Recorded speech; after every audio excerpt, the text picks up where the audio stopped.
नमस्कार मित्रांनो, डी मराठी चॅनलवर तुमचं हार्दिक स्वागत आहे।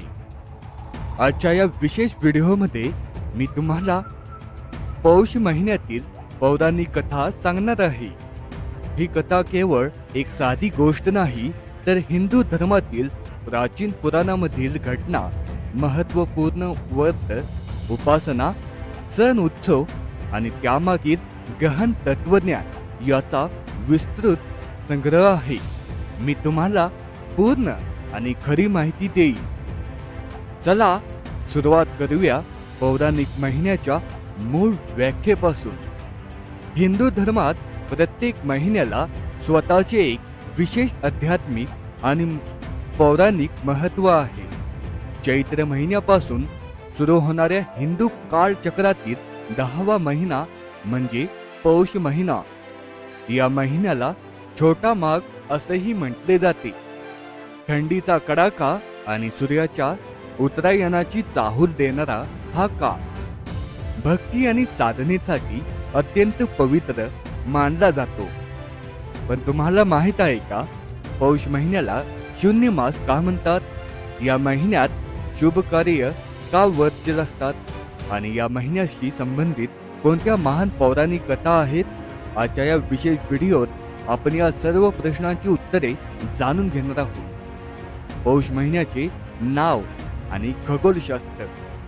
भारतातील पंचांगानुसार महिन्यांची नावे ही त्या महिन्याच्या पौर्णिमेला चंद्र ज्या नक्षत्राला असतो त्यावरून ठरवली जातात। पौष महिन्याच्या पौर्णिमेला चंद्र पुष्य नक्षत्रात असतो, म्हणून त्याला पौष असे नाव पडले आहे। पुष्य नक्षत्र हे सर्व नक्षत्रांचा राजा मानला जातो आणि ते अतिशय शुभ असते। पौष महिन्याची मुख्य पौराणिक कथा भगवान आणि सूर्यदेव। पौराणिक कथेनुसार पौष महिना हा प्रामुख्याने सूर्यदेवाच्या उपासनेचा महिना असतो। भगवान विष्णूंचे स्वरूप मानल्या जाणाऱ्या नारायण रूपांची या महिन्यात पूजा केली जाते। असे म्हटले जाते की जेव्हा सृष्टीची निर्मिती होत होती तेव्हा सूर्यदेवांच्या प्रखर तेजामुळे पृथ्वीवर जीवन जगणे कठीण झाले होते। ऋषी मुनींनी भगवंताची आराधना केली होती। तेव्हा भगवान विष्णूने सूर्यदेवाला आपल्या तेजाची काही अंश शांत करण्यास सांगितले आणि पौष महिन्यात सूर्यदेवाचा भग नावाच्या स्वरूपाची पूजा करण्याचे विधान निश्चित केले। जो कोणी या महिन्यात सूर्यदेवाची उपासना करतो त्याला आरोग्य, ऐश्वर्य आणि दीर्घायुष्य प्राप्त होते। याच महिन्यात मकर संक्रांतीचा सण येतो। पौराणिक कथेनुसार सूर्यदेव या दिवशी आपल्या मुलाच्या म्हणजेच शनिदेवाच्या घरी जातात। वडील आणि मुलामधील नाते सुधारण्याचा हा काळ मानला जातो, म्हणूनच या सणाला स्नेहाचे प्रतीक मानले जाते। पौष महिन्याला शून्य मास का म्हणतात? अनेक लोकांच्या मनात शंका असते की जर पुष्य नक्षत्र इतके शुभ आहे, या महिन्यात लग्न किंवा मुंज यासारखी शुभ कार्य का केली जात नाहीत? यामागे एक पौराणिक आणि शास्त्रीय कारण आहे।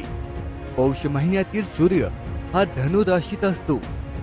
धनु मास जेव्हा सूर्य धनु राशीत प्रवेश करतो तेव्हा तो मलमास किंवा शून्य मास मानला जातो। असे मानले जाते की या काळात सूर्य स्वतःची शक्ती संचित करत असतो आणि देव देखील काही काळ विश्रांती किंवा साधनेत असतात। त्यामुळे ऐहिक सुखाची कामे न करता हा काळ पूर्णपणे नामस्मरण, दान धर्म आणि इतर कार्यासाठी राखीव ठेवला जातो।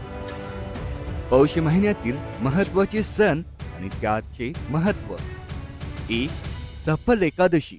पौष कृष्ण पक्षातील एकादशीला सफल एकादशी म्हणतात। या दिवशी भगवान विष्णूंची पूजा केल्यास सर्व कार्य सफल होतात अशी मान्यता आहे। राजा चंपावतीच्या पुत्राची कथा या दिवशी सांगितले जाते, ज्याने अजाणतेपणी केलेल्या उपवासामुळे आपले गेलेले राज्य परत मिळवले होते।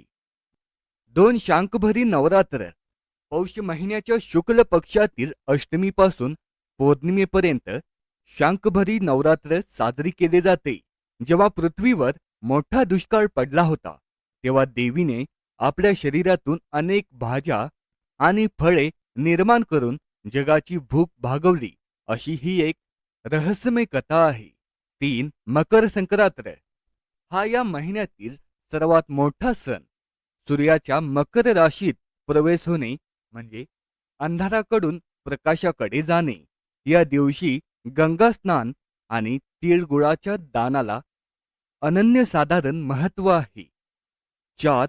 पौष पौर्णिमा या दिवशी प्रयागराजमध्ये माघ मेळ्याची सुरुवात होते. असे मानले जाते की पौष पौर्णिमेला स्नान केल्याने मोक्ष प्राप्ती होते. या महिन्यात काय करावे आणि काय टाळावे? उपासना. रोज सकाळी सूर्यदेवाला अर्घ्य घ्यावे. ओम सूर्याय नमः हा मंत्राचा जप करावा. दान. थंडीचा महिना असल्याने गरजू लोकांना घोंगडी, गरम कपडे आणि अन्नदान करणे हे अश्वमेध यज्ञासारखे फळ देते. आहार. या महिन्यात गूळ, तीळ आणि बाजरी यासारख्या उष्ण पदार्थांचे सेवन करावे, जे आरोग्यासाठी फायदेशीर असते. पौष पौर्णिमा व्रतकथा. कार्तिकी नगरीत राजा चंद्रहास आणि राणी लक्ष्मीपती राहत होते. ते धनसंपन्न पण पुत्रहीन होते. शहरात धनेश्वर ब्राह्मण भिक्षा मागत असे, पण राजवाड्यात कधीच जात नसे. एकदा राणीने भिक्षा दिली, पण ब्राह्मणाने नाकारली, कारण राजघराणे अपुत्रक असल्याने अशुद्ध आहे. राजाने दुःखी होऊन वनात तप केले. देवी चंडी प्रकट होऊन वर देऊन म्हणाली, पौष पौर्णिमा व्रत करा, पुत्र मिळेल. राजा राणीने व्रत केले आणि दीर्घायुष्य पुत्र मिळाला. व्रताने पूर्वजन्माचा पापांचा नाश होतो. व्रतविधी. पौर्णिमेला स्नान, सत्यनारायण कथा, दान, तीळ गुळ कंबल, विष्णू, सूर्य, चंद्र यांची पूजा, भजन, आरती, प्रसाद वाटावे. उपासात फक्त पाणी आणि धान्य हे व्रत स्वर्ग देते. मित्रांनो, पौष महिना हा केवळ थंडीचा महिना नसून स्वतःच्या आत डोकावण्याचा आणि अध्यात्माची कास धरण्याचा महिना आहे. जरी यात लग्नासारखी कार्य होत नसली तरी देवाशी नाते जोडण्यासाठी हा काळ सर्वात उत्तम आहे. तुम्हाला ही माहिती कशी वाटली कमेंट्समध्ये नक्की सांगा.